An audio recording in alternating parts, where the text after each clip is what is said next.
What's cooking, Juventus fans? Welcome back into your old lady's favorite YouTube channel and the answer to the rhetorical question that I ponder to you each and every day. Well, it may just be me. You're in for a hot take.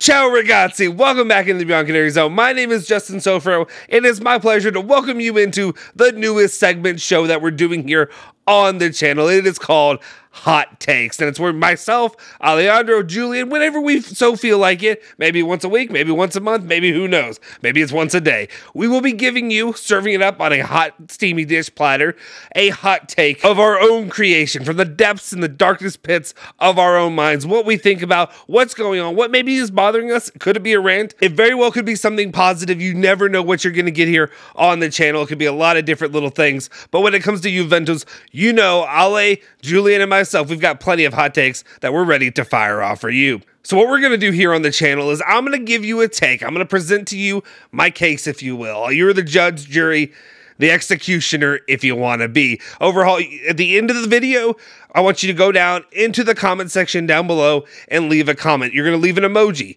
If you agree with the take and you think it's flaming hot and you agree with it, heat that bad boy up. If you don't agree with my take, and if you think I'm totally off basis, you cool it down, you throw in the ice cube, the snowflake, whatever it is, and let me know that you disagree and why do you disagree with my take. We are going to get into it now, and I'm going to let you know exactly the take that I have for you all. And the take that I have prepared for you, ladies and gentlemen, today is I want to talk about Juventus's management.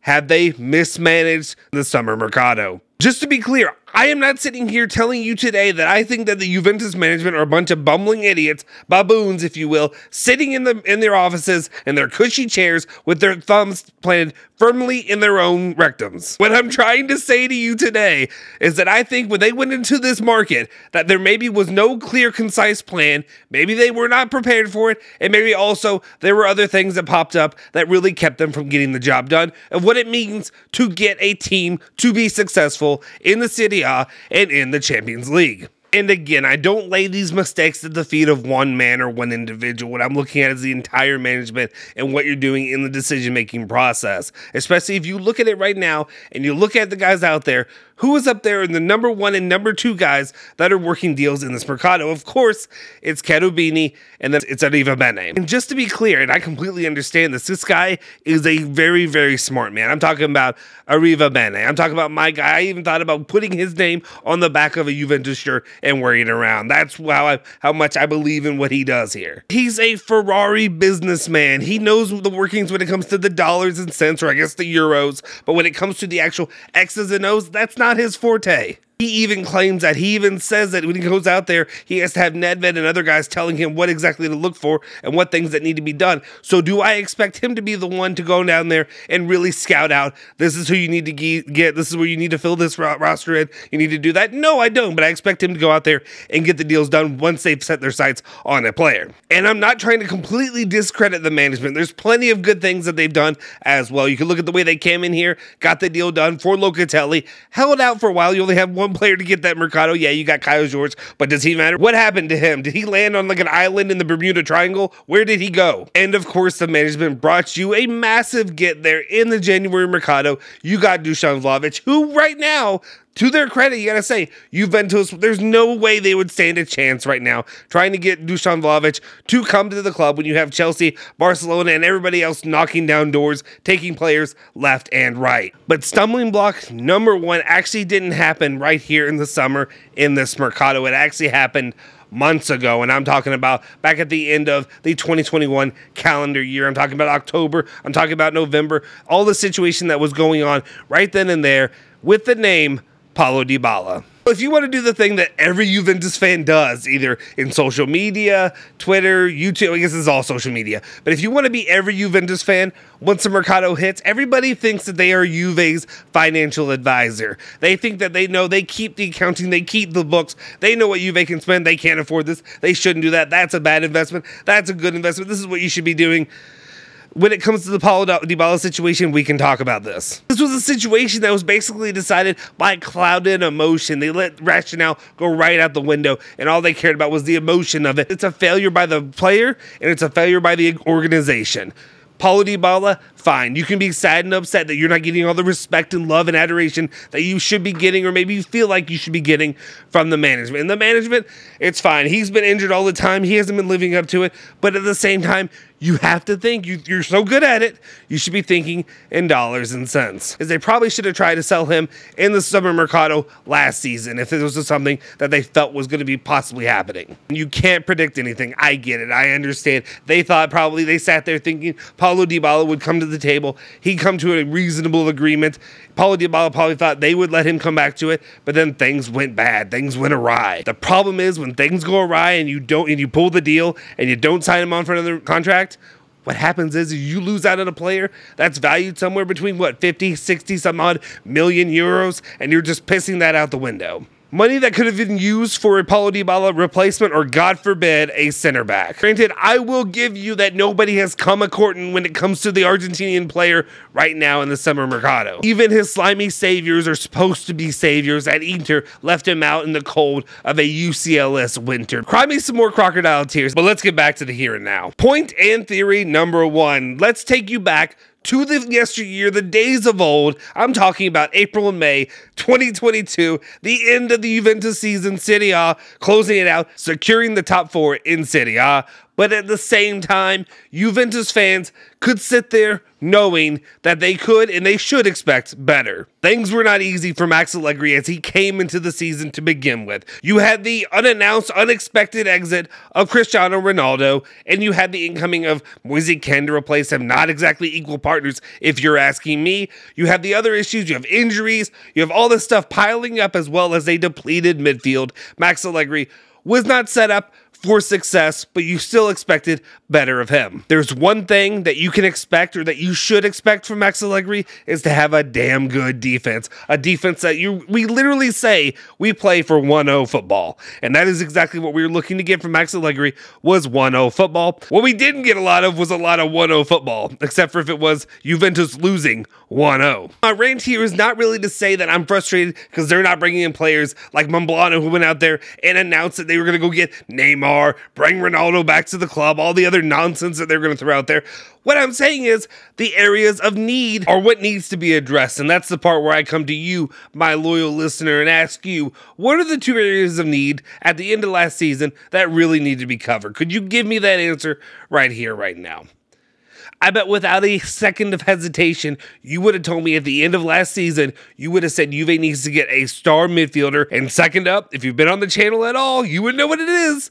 Ding, ding, ding, ding, ding. It would be a fullback, a left back more precisely, to replace what we have, uselessness that is Alexandro. And this is where the crutch of my argument really comes into play. And I know it was a long way to get through here, but what I'm really trying to get to right now is, yes, you could throw away the Paulo Dybala stuff, but a lot of the stuff likes to factor in for what we can afford, what we can't afford. And I know you all like to do the bookkeeping for Juve. We can get through it. Congratulations to Arriva Bene, to Cherubini. They landed Paul Pogba. Obviously, the second time comes back. Exciting news, great excitement. We can all celebrate it. Where we refocus on this whole situation, the fullbacks overall, the right back, the left back, whatever you have going into it.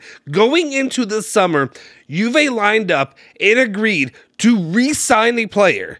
To re-sign Mattia De Sciglio, a player that you were pushing, that you had to strive to send out to Lyon.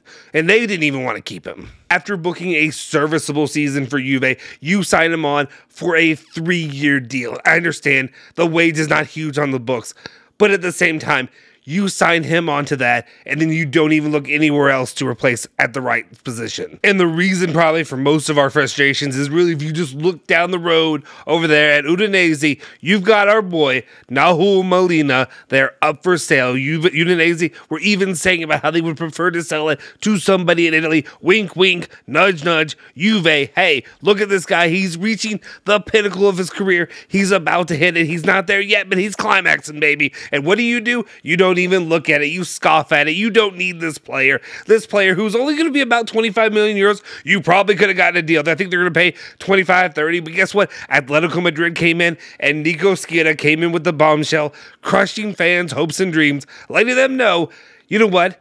Juve didn't even care. They weren't even looking at the player. They were not even interested in him. To me, that's a major miss. And I guess you could say you didn't lose out because you weren't even interested, but that's something that a lot of fans are going to hold with them while we're playing with Mattia De Sciglio next season as soon as Danilo gets hurt or when Danilo has to move to the center back position. Dear Lord, if this happens next season, and if you don't even look over a little bit at Udinese, who of course you have a great relationship, and the LA family, Pozzo family, you guys can go and sit have kumbayas at the campfire together. But if you guys don't look at each other and you're not starting to, bat those eyelashes over there at them for Destiny Udogie next season, I will have a literal fit here on the channel. Speaking of left back options, there wasn't a lot to pick from for Juventus this season, but there were still options out there. You could do something to better their overall situation. Wait, Juve did buy a left back. They bought, of course, Andrea Cambiaso, a player with middling statistics, middling ability. Basically compare him to Luca Pellegrini. Alexandro maybe a little bit better than him, and he's going out immediately on loan to Bologna. The Juve fans get nothing out of this. This year, their left back position is still going to be absolute dog shit. We're going to have to worry about Alexandro giving away an important goal at the most inopportune moment. You know what's going to happen in the Champions League, and we, the fans, are going to have to sit in it. There were other names floated out there. Rin and Lodi. We have Weendal. We had a few other guys out there too. Juve, just help us get somebody here. Whatever you have to do. Sell Luca Pellegrini. At this point, if you're going to keep both of them, sell Luca Pellegrini, at least give us something that's better than this. And instead, what we have is probably the retention of Alexandro starting for Juventus and Luca Pellegrini, who brings a little bit of that spunk and hustle, but outside of that, not a lot of ability. But now Juve's defense, which is what is supposed to be their bread and butter, the one thing that you always can rely on, especially with Max Allegri, is absolutely the position of need. Great start already that you already have a depleted defense who just lost Giorgio Chiellini, the GOAT, enter Matthias de Ligt drama. If you've been on the channel, you don't need me to fill you in. Okay, let's fast forward through all the stuff that's going on with Matthias de Ligt. Juventus, you should know already. You had Chiellini who just left, as I just said. You know that you're going to need another center back, which you got in that room what's working right now. It ain't going to do it. You got Bonucci, who's going to be injured half the season. Solid defender, but not as good when he's not with Chiellini. We have to admit that. And then you got the other options. You got Rugani. You got a Federico Gatti, who we don't even know if he's going to be any good. We don't know if he's worth a damn yet. But at the same time, you're going to throw him out there in Serie A and hope that he's going to be the guy that make a game-changing stop at the end there. Juve management go in and put all of their eggs into the Koulibaly basket, which from the beginning I thought had no chance at all. I said there is no chance because you're trying to deal with and you're trying to work with Swamp Man De Laurentiis, an insane person, literally negotiating with Kim Jong-un. But it didn't even get that far because for some reason Juve couldn't read the room. The management couldn't read the room. They thought that they could get in there, lay it on the table and say, hey, Koulibaly, Juve, big money, big dollars, let's do it, dollar bill, y'all. And what happened was Koulibaly said, nah, bro, we good, and went straight to Chelsea. Didn't even care, didn't even really entertain the idea of coming to Juventus. It was gone from the beginning, and that was your first strikeout when it comes to the center back position. You look down the road and you see Inter over there batting eyes with Torino, trying to make a deal in your own hometown for a player who was just the Serie A player of the season, defensive player of the season. And he's basically all lucked up with Inter. Then comes Nico Schietto with another deuce right on your chest as he goes in there to tell you, guess what? Juve weren't in there for Molina, and guess what? They also sure as hell aren't even trying for Bremer either. They didn't try for Molina. They didn't try for Bremer. Some of the top options out there in the game, and they didn't even put in a how do you do? Can I take you out for a cannoli? Paul Torres is an option out there, of course, but it's just something that's really popped up lately. You're getting a Leonardo Bonucci clone out of this, so I don't know how that's really going to work, especially when you're losing out on Matthias de Ligt and Giorgio Chiellini, two guys that he does not fill their shoes at all. He still could be a very good defender, but then you also have to worry about Manchester City coming in and laying it down on the table and picking him up as well. These center back options from there only continue to get worse for Juve, so they need to land their guy and land it quick. Otherwise, it's going to be one hell of a long another season for Juve, and I am not here for the quote unquote, it's a throwaway season talk. We're not doing that. But I'm not a man without solutions to my complaints and my problems. And I think right now there is one thing that Juventus really needs to push for and to strive for to be a resolution for the season for now. Given the continuing situation with the disrespectful offers from Bayern,